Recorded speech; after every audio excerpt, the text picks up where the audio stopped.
नमस्कार. पूजा भोसले लाईफस्टाईल या यूट्यूब चॅनलवर तुम्हा सर्वांचं मनपूर्वक स्वागत आहे. तर हे बघू शकता, आभाळ एवढं सुंदर झालं होतं आणि दिवस पार वरती आला होता. कामं माझे आवरायला खूपच आज उशीर झाला होता. आणि हे बघा, गुलाबाची फुलं, खूप सुंदर अशी फुलं उमलली आहेत आणि पारिजातकाच्या झाडाला सुद्धा खूप सारी फुलं आलीत. आता मला बाहेर जाऊन शूट घ्यायला वेळ नव्हता, त्याच्यामुळे मी इथून आमच्या ऑशिरामधूनच शूट घेतला आणि तुम्हाला दाखवत आहे. तर हे बघू शकता, इथं खूप सारे पारवे आहेत आमच्याकडे, म्हणजे जे कबुतरासारखं असतं ना पारवा, ते इथं ब्रिजवर बसलेले असतात. तुम्ही बघू शकता, तुम्हाला दिसत असेल. खूप आहेत आणि आमच्या टेरेसवरती पण ते येऊन बसतात. तर कधी मी टेरेसवरती गेले तर तुम्हाला ते नक्की दाखवेल. आणि हे बघा, शेवग्याचं झाड, याला एवढ्या प्रचंड शेंगा आल्यात ना, पण तोडायच्या कशा तेच कळत नाही. आणि भरपूर सारे शेंगा सुद्धा याच्या वाळून गेलेल्या आहेत. आणि आमच्याकडे आकडी नसल्यामुळे त्या काढता येत नाही. तर वरती तुम्ही बघू शकता, ब्रिजवरती बरेचसे पारवे बसलेले आहेत आणि मला तर ते खूप जास्त आवडतात. याच्या अगोदर मी माझ्या महाडिक पाटील फॅमिली ब्लॉग या यूट्यूब चॅनलवरती सुद्धा पारव्याचा एक व्हिडिओ शेअर केला होता बघा. त्याला थोडीशी दुखापत झाली होती आणि तो पडलेला होता. आणि तो असंच आमच्या शेवग्याच्या झाडाखाली बसलेला अचानक दिसला, तेव्हा मी तो व्हिडिओ काढून तो शूट केलेला. तुम्ही पाहिला नसेल तर त्या चॅनलवर नक्की पहा. आणि हे बघू शकता, भरपूर शेंगा आल्यात. नंतर घरात आली, कालच सकाळी दही लावलं होतं. म्हटलं चला आज मस्त छान अशी कढी बनवूया. दही पाहिलं तर एकदम घट्ट झालं होतं, कारण आमच्याकडे आहे म्हशीचं दूध आणि सासूबाई गावाला गेल्यापासून दूधसुद्धा खूप जास्त शिल्लक राहिलं, म्हणून मी दही बनवलं होतं. आता सकाळी सकाळी उशीर झाला होता, त्याच्यामुळं घाईघाई पटकन ब्लॉगला सुरुवात केली. छान असं पीठ मस्त मळून घेतलं. आता आम्ही दोघंच आहोत, म्हणजे तिघं आहोत, तर आमच्या तिघांसाठी जेवढे चपात्या लागतील तेवढंच पीठ मळवलं. आणि इकडे क्षितिजच्या आंघोळीसाठी पाणी ठेवलं, कारण म्हटलं आपल्या चपात्या होईपर्यंत पाणी तापलं आणि माझ्या चपात्या पण होतील, म्हणून मी एका गॅसवर पाणी ठेवलं आणि एकीकडे तवा ठेवला, कारण मला आता भरभर अशा चपात्या करून घ्यायच्या होत्या. आता मी आजपर्यंत असं कधी व्लॉग केला नव्हता, चपात्या शूट म्हणजे चपात्या बनवताना शूट घेतलं नव्हतं. पण मी फर्स्ट टाईम शूट घेतलं होतं. म्हटलं चला येते की नाही आपल्याला बघून घेऊया आपण. सर्वात अगोदर तर मी मस्त छान असे छोटे छोटे उंडे बनवून घेतले. नंतर थोडंसं लाटून त्यांना तेल वगैरे लावून ते त्रिकोणी बनवलं, म्हणजे कसं चपात्याच्या लेअर बनतात आणि चपात्या फुगतात. म्हणून मग मी तसे उंडे बनवून घेतले, कारण एकदाच सगळे उंडे बनवून घेतले की चपात्या बनवायला जास्त वेळ लागत नाही आणि गॅससुद्धा वाया जात नाही. माझं हे नेहमीचंच ठरलेलं असतं. मी लग्नाच्या अगोदरपासून, म्हणजे जेव्हा मी स्वयंपाक करायला शिकत होती तेव्हापासून मी असंच करते. पीठ मळल्यावर अगोदर छोटे छोटे उंडे त्याचे बनवून घेते आणि मला ते चपाती बनवताना मी त्रिकोणी करून मग लाटते गोल. तर मग मी तसं करून ठेवत असते आणि मला तशी सवय लागून गेली आहे. जेव्हा केव्हा मी पीठ मळेल तेव्हा मी अगोदर सगळी चपातीसाठी उंडे बनवून ठेवते आणि मग पटापट चपात्या लाटून घेते. तर हे बघा, आता मी चपात्या लाटत आहे. माझ्या चपात्या तर काही फुगत नाहीत. आमचे गहू तर खूप छान आहेत, पण मी पिठाला भिजून दिलं नाही आज, त्याच्यामुळे माझ्या चपात्या काही फुगल्या नाही. ते तुम्हाला पुढे दिसेलच. आणि इकडे क्षितिजला खूप भूक लागली होती, त्याच्यामुळे तो माझ्या मागे ओरडत होता. त्याला म्हटलं थांब बाळा, चपाती भाजू दे, मग तुला चपाती देते. कारण कढी करायला तर वेळ होता. मिक्सरचं भांडं खराब होतं, घासलेलं नव्हतं. आणि म्हटलं चला आज उखळीमध्ये ठेचा करून घेऊया मिरचीचा. म्हणून मी लसूण आणि हिरव्या मिरच्या उखळीमध्ये ठेचून मगच त्याची कढी करणार होती, त्याच्यामुळे मला वेळ होता. आणि इथे चपाती एक भाजलेली होती. मग म्हटलं क्षितिजला चपाती द्यावी, तर तो हॉलमध्ये जाऊन खेळत बसला. म्हटलं चला तो खेळतोय तर आपण बाकीच्या चपात्या पण करून घेऊया, कारण एक तर अगोदरच उशीर झालेला. मला धुणं भांडी पण करायची होती आणि किचन आवरायचं होतं. किचनमध्ये खूप सारा पसारा झाला आणि चपात्या केल्यावर तुम्हाला तर माहितीच आहे की वाट्यावर किती पीठ वगैरे सांडतं, आणि मला तेच क्लिनिंग करून घ्यायचं होतं. हे बघू शकता तुम्ही, इकडे मस्त एका साईडनी चपाती भाजली, मी त्याला आता तेल लावून घेत आहे. छान असं तेल लावून घेतलं मस्त. आता तुम्ही बघू शकता माझी चपाती एकदम थोडीशी फुगली, जास्त काही फुगली नाही, कारण मी पीठ मळलं आणि लगेच चपात्या लाटायला सुरुवात केली, म्हणजे थोडा वेळ पण त्याला भिजून दिलं नाही, म्हणून चपात्या माझ्या एवढ्या काही जास्त फुगल्या नाही. तसं पण माझ्या चपात्या कधीतरीच फुगतात, जेव्हा मी रागा चपात्या बनवत असेल, म्हणजेच मी फुगलेली असेल, तेव्हा माझ्या चपात्या नेहमी फुगतात. असं माझ्यासोबत बऱ्याच वेळ झालं. बघा आता मी इथं व्हिडिओला व्हॉईस ओव्हर करते, तर क्षितिज माझ्या मागे कसा हसतोय, कारण मी हसले म्हणून त्याला पण हसायचे. आणि इकडे भरभर चपात्या लाटून घेत होती. अहो पण गावात गेले होते आणि ते येण्या अगोदर मला माझं काम कंप्लीट करायचं होतं. माझं टार्गेट होतं की आज पूर्ण किचन क्लीन करायचं.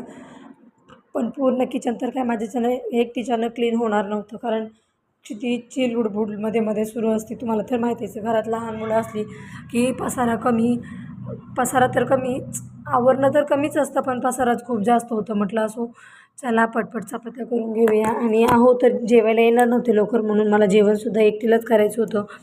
तर इकडे बघू शकता एकामागं एक मी चपात्या बनवत होती आणि माझ्या चपात्या फुगत नाहीत. मला जर तुम्हाला जर एखादी ट्रिक माहिती असेल चपात्या फुगण्यासाठी काय करायचं तर ते मला कमेंट करून नक्की सांगा. पण आपण जेव्हा चांगल्या मनाने म्हणजे शुद्ध मनाने जेव्हा आपण स्वयंपाक बनवतो तेव्हा आपल्या हाताची चव त्याच्यामध्ये नक्की उतरते. आणि चपात्या म्हणजे मी कुठलाही स्वयंपाक असो तो मनापासून बनवते त्याच्यामुळे त्याची चव पण छानच लागते. असं नाही आहे की सकाळची कढीसुद्धा खूप छान झाली होती. पुढे ती तुमच्यासोबत मी रेसिपी शेअर करणारच आहे. पण त्या अगोदर म्हटलं आपण कधीच न दाखवलेलं शूट यावेळी दाखवूया. आता इथं मी काय जुगाड केलं आहे तो तुम्हाला सांगते. शूट कसं घेते माझ्याकडे ट्रायपॉड वगैरे अजून काहीच नाही आहे सध्या तरी. मी एका डाळीच्या डब्यामध्ये उलथण्याला मोबाईल रबरने पॅक केला होता आणि त्यानेच व्हिडिओ शूट केला. आता मला माझा फेस दाखवायचा नव्हता त्याच्यामुळे मी फक्त चपात्या लाटताना आणि भाजताना शूट केलेला आहे. तर बघू शकता माझ्या पूर्ण चपात्या बनवून झालेल्या आहेत. आणि हे बघू शकता तुम्ही पूर्ण गॅसचं तिथं अवतीभोवती पीठ सांडले आणि हा सगळा पसारा झाला आहे. हा सगळा पसारा मला आज आवरायचा होता. डबे वगैरे पुसून ठेवायचे होते. बघत तर पुढे तुम्हाला दाखवतेच मी. पण इकडे मस्त दह्याचं ताक मी बनवून घेतलं होतं. जास्त पातळही नाही आणि जास्त घट्टही नाही. आता दही तर आम्हा सगळ्यांनाच खूप आवडतं. पण काय आहे ना आंबट खाल्लं की लगेच पित्त होतं. पण म्हटलं झालं तर झालं. काय खूप दिवस झाले मी कढीच खाल्ली नव्हती. आणि आहोंना पण माझ्या हातची कढी खूप आवडते आणि क्षितिजला तर विचारूच नका. खूप म्हणजे खूप जास्त कढी आवडती. तर इकडे मी एक पातेलं घेतलं आहे. त्या पातेल्यामध्ये 2 पळ्या तेल टाकलेलं आहे. तर तुम्हाला कमी टाकायचं असेल तर तुम्ही कमी टाकू शकता. कारण आमच्या घरी जास्त ऑइली खातात म्हणून मग मी तेलाचा वापर स्वतः जास्त करते. आता इथे छान मस्तपैकी मोहरी तडतडली आहे. तुम्हाला मोहरीचा आवाज तर येतच असेल. मोहरी तडतडल्यानंतर त्याच्यामध्ये मी थोडेसे जिरे टाकले. हे बघू शकता तुम्ही. आणि जिरे तडतडले की लगेच मी त्याच्यामध्ये उकळीमध्ये ठेचलेल्या मिरच्या टाकल्या. आणि जी वाटण केलं होतं कोथिंबीरचं लसूण आणि कोथिंबीर ते सुद्धा मी त्याच्यामध्ये टाकलं. ते सर्व एकजीव करून घेतलं, मिक्स केलं. पुन्हा एकदा ते एकत्र वाटलं आणि हे सगळं ते पातेल्यामध्ये टाकलं म्हणजे तेलामध्ये. आणि हे छान असं परतून घेतलं. 2 मिनटं मी तसंच ते परतून दिलं कारण मिरची परतली की टेस्टसुद्धा खूप छान येते. आणि आमच्याकडे लसूण जास्त खातात.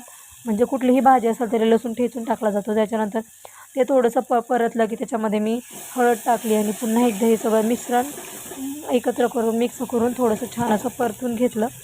छान त्याला एकदम तेल सुटेपर्यंत परतून घ्यायचं आहे आपल्याला. आणि जर ते छान व्यवस्थित परतलं गेलं थोडंसं तेल सुटलं तरच आपल्या कढीला थोडीशी मस्त छान तरी येणार आहे. तरी नाही म्हणता येणार पण कढीला एक छान असा कलर येणार आहे. हळद व्यवस्थित तळल्यावर मंद आचेवरती मी हे सगळं तळून देत होती. त्याच्यानंतर मी ह्याच्यामध्ये जे मी घरी बनवलेलं दही होतं त्याचं ताक बनवलेलं ते ताक टाकणार होती. बघू शकता तुम्ही एवढं ताक आहे. आणि आता ते मला पातेल्यात टाकायचं आहे. कडक फोडणी द्यायची आहे म्हणजे कढी चवीला एकदम टेस्टी होईल.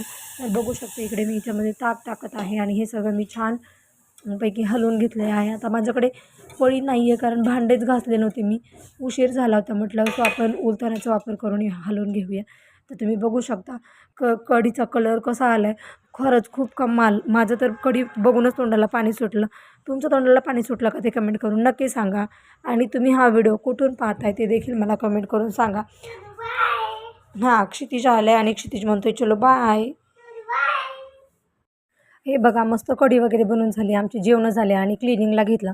तर असं काहीचं क्लिनिंग केलं होतं आणि असं आवरून ठेवलं होतं. तुम्हाला कसं वाटलं ते कमेंट करून नक्की सांगा.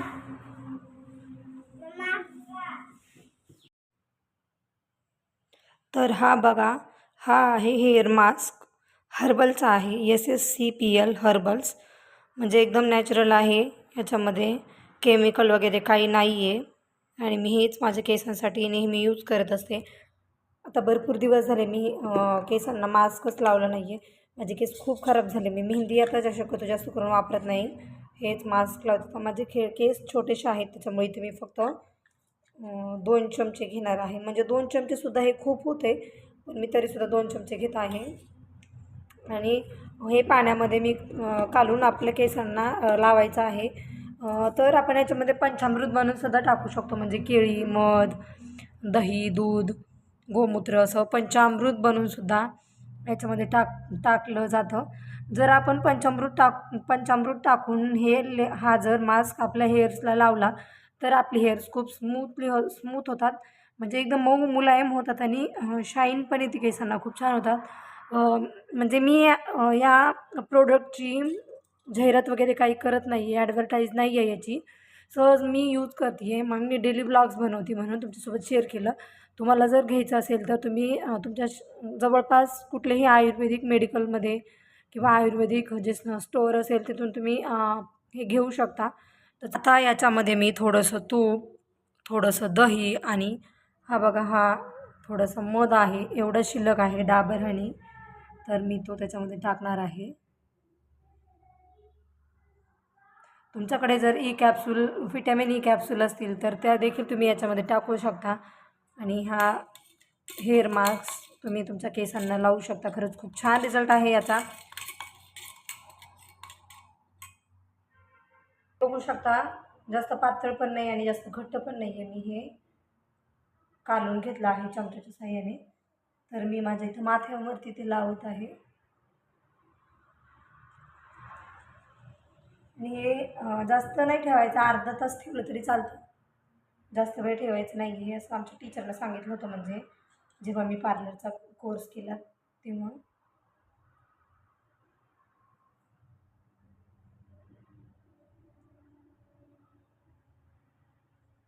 आता हे चेहऱ्यावर पडलं तरी याने काहीही होत नाही, कारण हे पूर्णपणे आयुर्वेदिक आहे. त्याच्यामुळे घाबरायचं काही टेन्शन वगैरे नाही. चेहऱ्याला लागलं तर लागलं.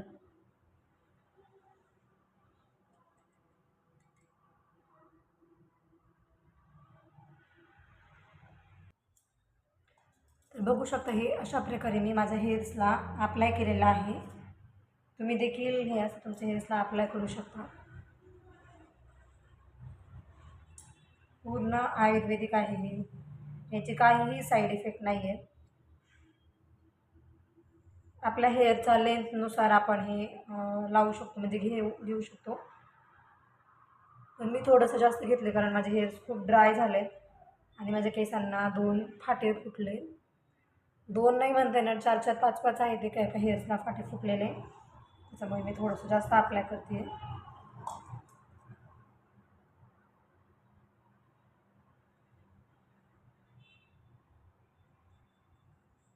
आणि हे अशा प्रकारे तुम्ही व्यवस्थित वरती टांगून बांधू शकता. चला, तुम्हाला माझा व्हिडिओ कसा वाटला ते मला कमेंट करून नक्की सांगा.